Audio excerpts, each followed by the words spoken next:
Now we discuss IT compliance review. IT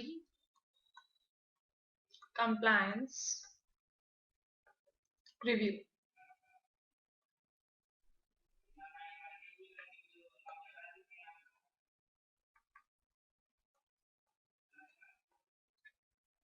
IT compliance क्या है?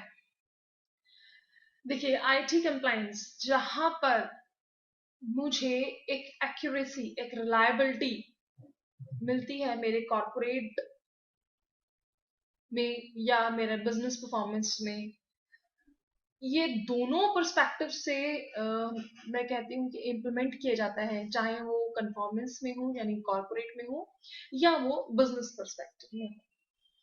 First of all, सबसे पहले इसको यूएस की गवर्नमेंट ने किया। सर्बेन्स ऑक्सले एक्ट, ये हमारी यूएस की गवर्नमेंट ने सर्बेन्स ऑक्सले एक्ट को पास किया। क्यों पास किया, रीजन क्या था इनका इसको पास करने का? ये प्रोटेक्ट करना चाहते थे अपने इन्वेस्टर्स को। क्यों किया गया? Because to protect investors. और कैसे? बाय इम्प्रूविंग, क्योंकि इसके थ्रू, आईटी कंप्लायंस के थ्रू हमारी जो कंप्लायंस में के थ्रू हमारी जो एक्यूरेसी थी, रिलायबिलिटी थी कॉर्पोरेट की, वो ज्यादा अच्छी होती थी। तो to protect investor by improving the accuracy and reliability of corporate disclosures made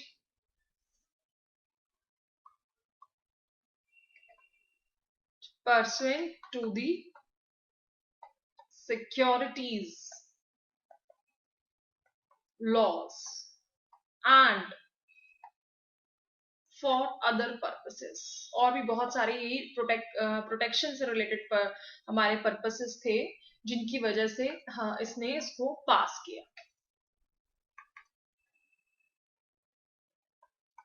सबसे पहले हमारा यूएस गवर्नमेंट ने पास किया। इस एक्ट का नाम इसने सर्वेलेंस ऑक्सले रखा। आफ्टर ऑल हमारी इंडिया ने यानी इंडिया में ये क्लॉज 49 में लिस्ट किया गया। लिस्टिंग एग्रीमेंट इशूड बाय, इसको इशू किसने किया? Issued by SEBI, mandates similar implementation.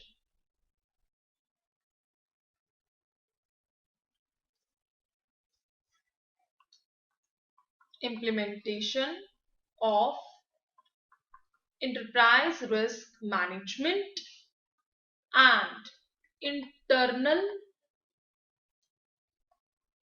controls as appropriate for the enterprise.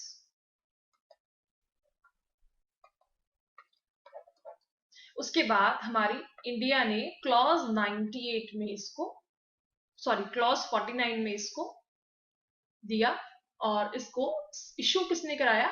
SEBI ने। ठीक है जी। आफ्टर दैट ये जो हमारे इसने जब कराया था तो ये आईटी एक्ट था हमारा। आईटी एक्ट जो पास हुआ था, विच वॉज पास्ड 2000, हमारा आईटी एक्ट 2000 आपने पढ़ा होगा। अब जब 2000 में इसको पास कराया, लेकिन ये अमेंड होके जब दोबारा आया, इट अमेंडेड इन 2008।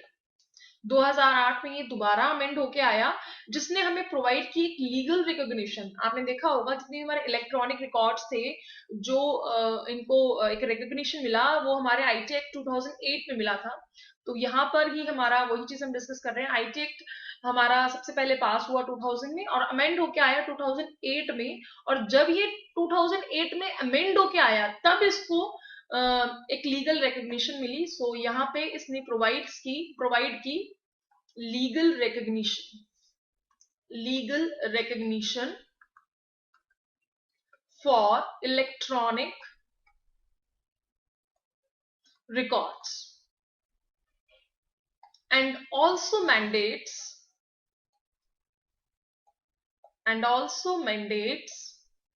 responsibilities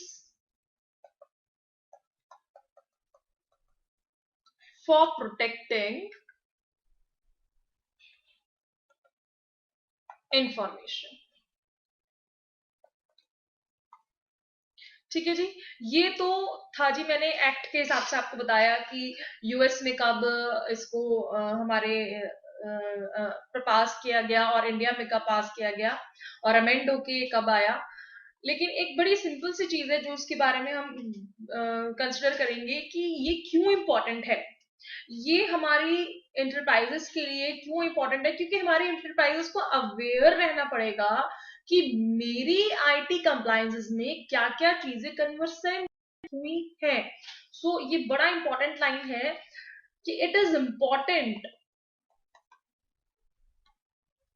अगर मुझे ये नहीं पता कि मेरे आईटी कंप्लायंसेस क्या हैं, मेरे इंटरप्राइजेस में, मेरे बिजनेस में या मेरे कॉर्पोरेट में क्या चीज किसके थ्रू होगी, तो उसमें ये चीज बहुत मेजरली काम करती है। तो it is important for enterprises to be aware and well conversant of IT compliances। Secondly हमें इसका नेक्स्ट पॉइंट लेना है कि ये हमारा जब हम इम्प्लीमेंट करते हैं प्रोसेसेस को और प्रैक्टिसेस को, तब मैनेज किया जाता है। ये दोनों तरीकों से मैनेज किया जाता है। एक तो हम कॉर्पोरेट लेवल पे करते ही मैनेज है, इसको बिजनेस लेवल पे मैनेज करते हैं। तो हम कह सकते हैं कि कंप्लायंस जो है, हमारा आईटी कंप्लायंस जो है, वो बोथ हमारे लेवल पे मैनेज किया जाता है, कन्फॉर्मेंस लेवल पे भी और परफॉर्मेंस लेवल पे भी, दोनों पे हमें इसको कंसिडर करना होता है। So write down the next point, it implement processes and practices to manage these compliances both from conformance and performance perspective. ठीक है जी, ये हमारा आईटी कंप्लायंस का पूरा रिव्यू है। अब हम बात करते हैं कि जो हमारा कंप्लायंस कॉबिट 5 में क्या है। कॉबिट 5 देखिए, जहां पर मेरी जो मैनेजमेंट है वो बेसिकली 3 काम करती है। एक तो मॉनिटर करती है, एक एवेलुएट करती है और एक एसेस करती है। यही मेरे कंप्लायंस में फोकस करे जाते हैं जब हमारा प्रोसेस होता है। यानी मेरा जो कॉबिट का प्रोसेस है, कंप्लायंस का प्रोसेस है, उसमें इन्हीं तीनों चीजों को हमने कंसिडर करना है। कंप्लायंस इन कॉबिट 5।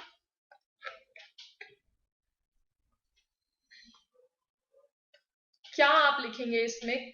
कंप्लायंस इन कॉबिट 5।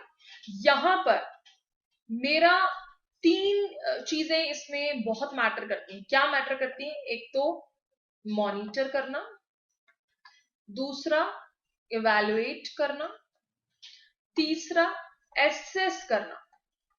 ये तीनों चीजें, अब ये जो तीनों चीजें हैं बेसिकली किस हमारे प्रोसेस पे फोकस करेंगी, ये फोकस करेंगी मेरे एक्सटर्नल रिक्वायरमेंट्स में जो मुझे कंप्लायंस का होगा, यानी मेरे जो कंप्लायंस का एक्सटर्नल रिक्वायरमेंट होगी वहां पर इन तीनों चीजों को हमें फोकस करना है, हमें मॉनिटर करना है, हमें इवैल्यूएट करना है और हमें एसेस करना है। ठीक है। एंड सेकेंड थिंग, ये मेरा जो प्रोसेस है, यानी basically it is this is the process of design to evaluate the IT processes and IT supported business processes, which is हम कह सकते हैं कि compliant with laws, ये regulations and contractual requirements। तो ये बहुत इंपॉर्टेंट चीज है जहां पे हमारा compliance या हम कह सकते हैं COVID 5 का compliance जो हमारा कंसिडर किया जाता है। सेकेंड थिंग, यहाँ पे लीगल रेगुलेटरीज जो कंप्लायंसेस का एक की पार्ट है वो बहुत इफेक्टिवली वर्क करता है और बहुत इफेक्टिवली उसमें गवर्नेंस ऑफ एन एंटरप्राइजेस हमारे काम करते हैं। सो नेक्स्ट हमारा टॉपिक होगा या नेक्स्ट हमारा जो स्टेटमेंट है इसका ये होगा कि यहाँ पे this process is designed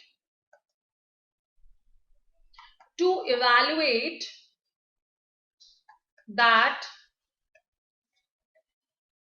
IT processes and IT supported business processes are compliant with laws, regulations, and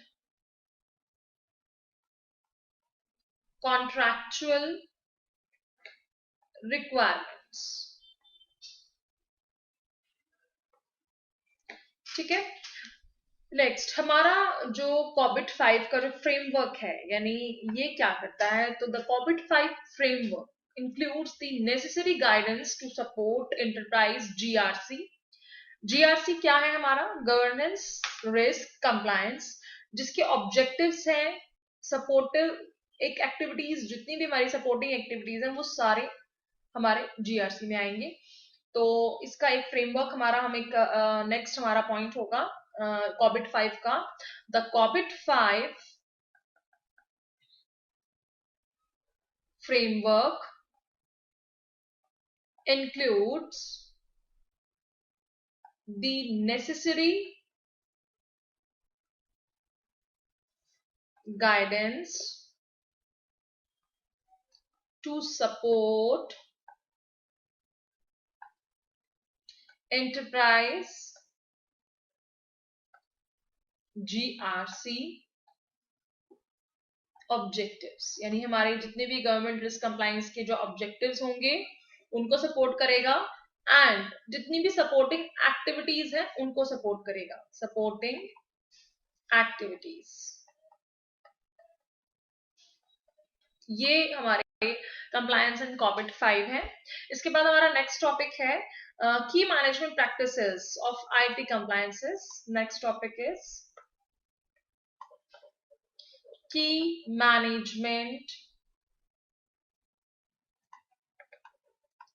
practices of IT compliance। इसमें मेनली हमारे चार हमारे कंटेंट हैं या चार स्टेप्स कह सकते हैं। सबसे पहला स्टेप हमारा होगा जहां पे हम आइडेंटिफाई करते हैं हमारे एक्सटर्नल कंप्लायंस के रिक्वायरमेंट। तो सबसे पहले हमारा क्या होगा कि हमें आइडेंटिफाई करने हैं, आइडेंटिफाई एक्सटर्नल कंप्लायंस रिक्वायरमेंट। उसके बाद हमें ऑप्टिमाइज करना है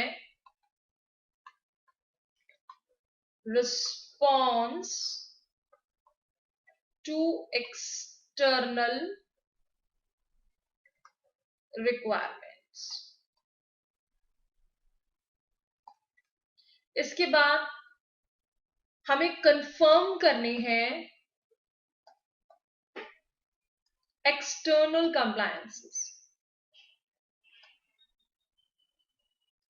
और जब हम एक्सटर्नल कंप्लायंसेस कंफर्म कर लेंगे, आफ्टर दैट हम ऑब्टेन करेंगे, ऑब्टेन एश्योरेंस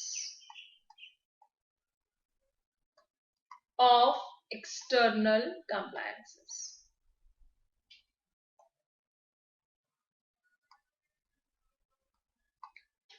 ठीक है जी, ये मेरे मेन की मैनेजमेंट प्रैक्टिसेस हैं आईटी कंप्लायंसेस के।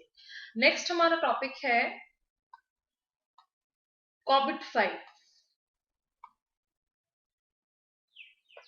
और next topic is Corbett 5, a GEIT framework। और नेक्स्ट टॉपिक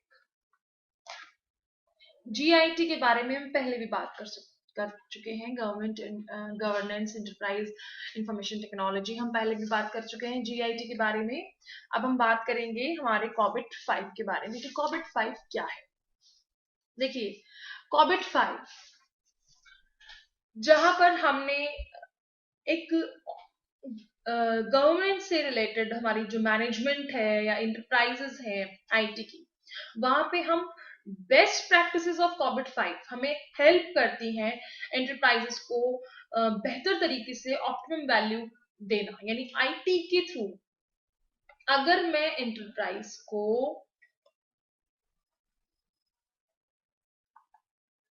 एक बेस्ट तरीका दे रही हूँ किसी भी काम को बेस्ट मैनर में करने का, तो वो उसके बीच का जो मेरा, मैं कहूंगी आईटी मतलब मेंटेन करना, मुझे ये जो मेरा जो एक वे है इसको मेंटेन करना, ठीक है, बैलेंस करना, एक बेनिफिट को ऑप्टिमाइज करना, रिस्क लेवल को कम करना। क्योंकि जैसे जैसे हमारे बेनिफिट्स बढ़ते हैं हमारे रिस्क भी बढ़ते हैं, लेकिन उसको भी हमें बैलेंस करके चलना है कि हमारे बेनिफिट्स बढ़े, हमारे ऑप्टिमम यूटिलाइजेशन तो हो, लेकिन हमारे रिस्क ना बढ़े। तो वो जो चीजें हैं मेरी कॉबिट 5 के अंदर आती हैं। और भी बहुत सारी चीजें हैं जो हम कॉबिट 5 में पढ़ेंगे। सबसे पहले हमें कॉबिट 5 में जो छोटी छोटी सी चीजें हम पहले वो डिस्कस करेंगे कि व्हाट हमारा कॉबिट 5 क्या है। So write down the first content of COBIT 5।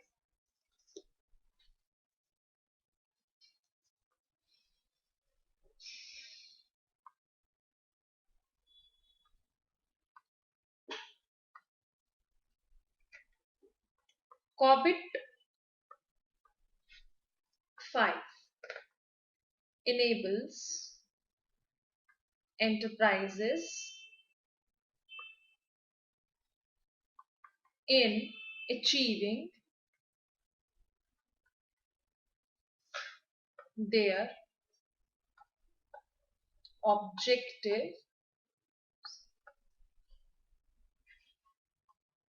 for the governance and management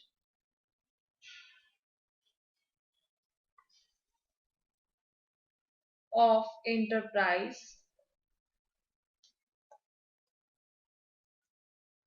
IT। सबसे पहला point. Second point, the best practices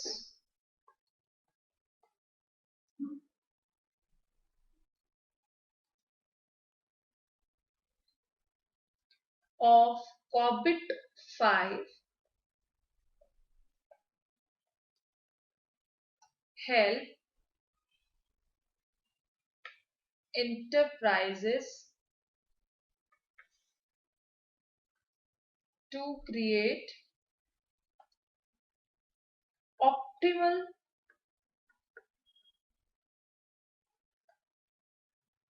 value from IT by maintaining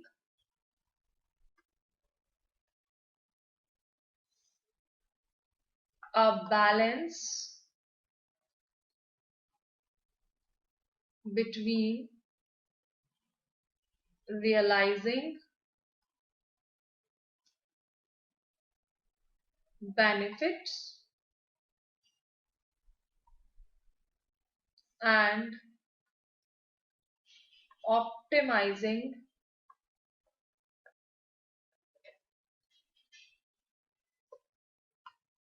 risk levels and resource use। ये हमारा Corbett 5 का सबसे main content है जो मैंने अभी लिखवाया है आपको। बेसिकली कॉबिट 5 में हमारे इफेक्टिव टूल्स होते हैं जो हमें हेल्प करते हैं एंटरप्राइज को सिंप्लीफाई करने में और उसके कॉम्प्लेक्स इश्यूज को एक नॉर्मल मतलब मेंटेन करने में, कॉम्प्लेक्स जो इश्यूज होते हैं उसको सिंप्लीफाई करने में हमें हेल्प करते हैं कॉबिट 5 के टूल्स। और भी बहुत सारी कॉबिट 5 में सेकेंडली ये जो हमें हेल्प करता है जो मैंने अभी बताया, इसमें मेरे एंटरप्राइज को मैनेज करना आईटी रिलेटेड रिस्क या जितने भी आईटी के थ्रू जो रिस्क होते हैं उसमें मुझे इंश्योर करना, कंप्लायंस कंटिन्यूटी रखना, मुझे सिक्योर मोड में रखना, एक प्राइवेसी देना, ये सब चीजें कॉबिट 5 के अंदर आती हैं। सेकेंडली ये एक क्लियर पॉलिसी को डेवलप करता है। क्लियर पॉलिसी को कैसे डेवलप करता है? अच्छी जितनी भी गुड प्रैक्टिसेस होती हैं, बेस्ट प्रैक्टिसेस होती हैं, उनके थ्रू उनको मैनेज करता है, उनको इंक्रीज करता है और यूजर को बेस्ट से बेस्ट सेटिस्फेक्शन प्रोवाइड करता है, जिसके थ्रू एक क्लियर पॉलिसी मेंटेन होती है। तो हमारा नेक्स्ट पॉइंट होगा कॉबिट 5 का। नेक्स्ट पॉइंट ऑफ कॉबिट 5 इज Corbett 5 helps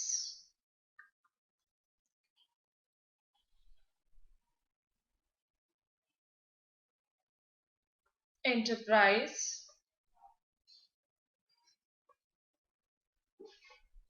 to manage IT related risk and ensures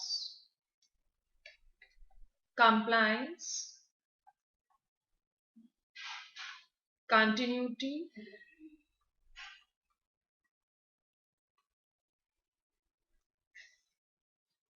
security and privacy।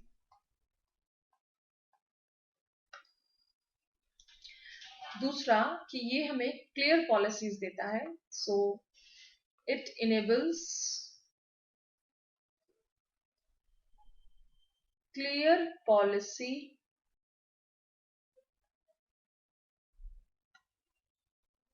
development and good practice for IT management, including increased business user satisfaction।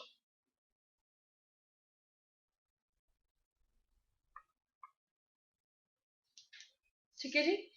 इसके बाद हम consider करेंगे कि क्या जरूरत है, need for enterprise to use COBIT 5। Next हमारा topic है कॉबिट 5 में कि नीड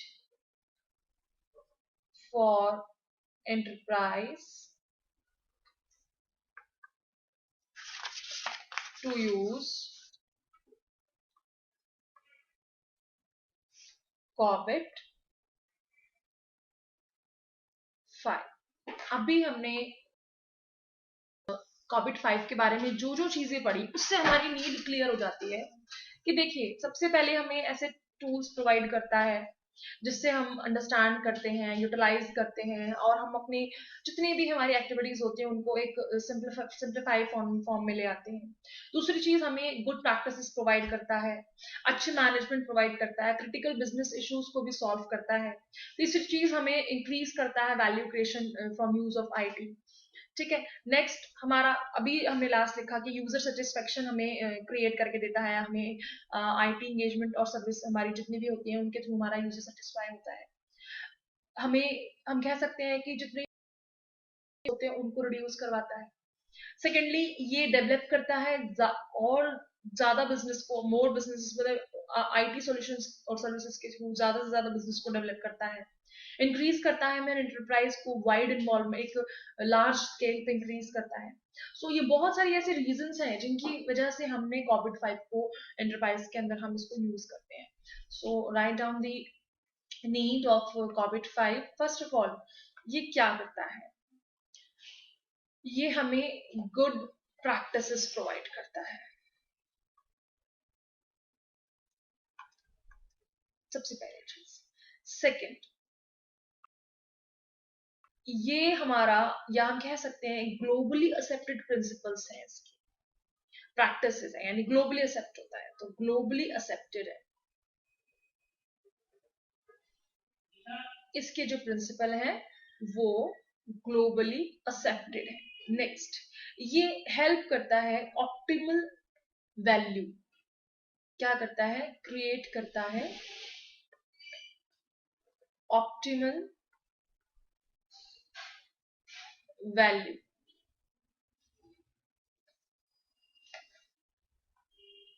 दूसरा, ये हमें प्रोवाइड करता है tools, provide tools.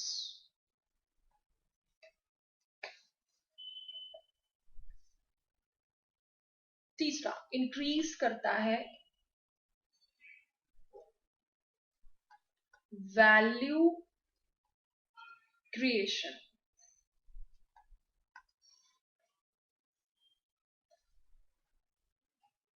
User satisfaction को इंक्रीज करता है, यूजर सेटिस्फेक्शन प्रोवाइड करता है हमें।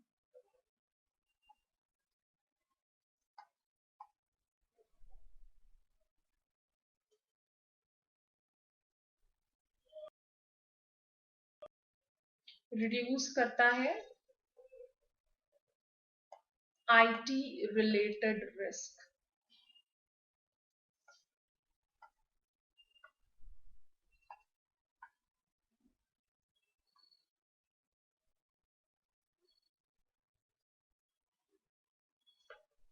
डेवलपमेंट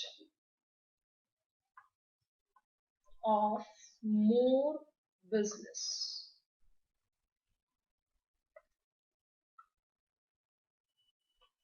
इंक्रीज करता है एंटरप्राइज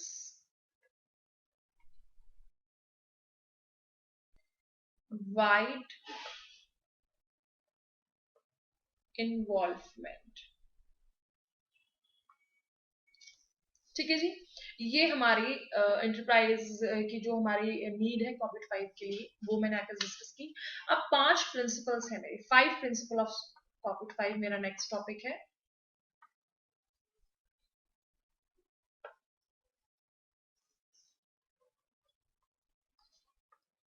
5 principles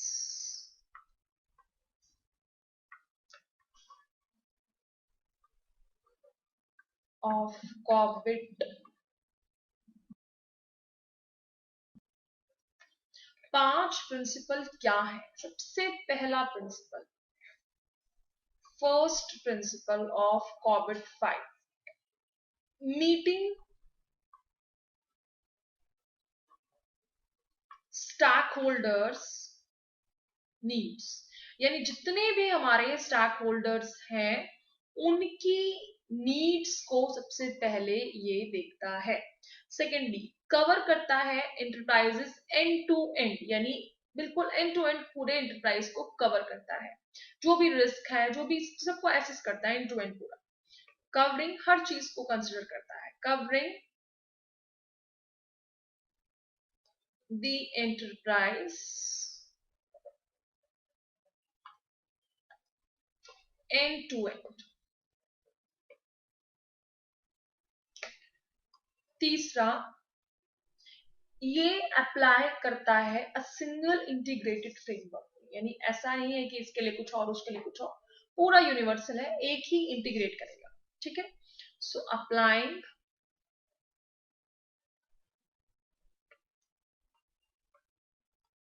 सिंगल integrated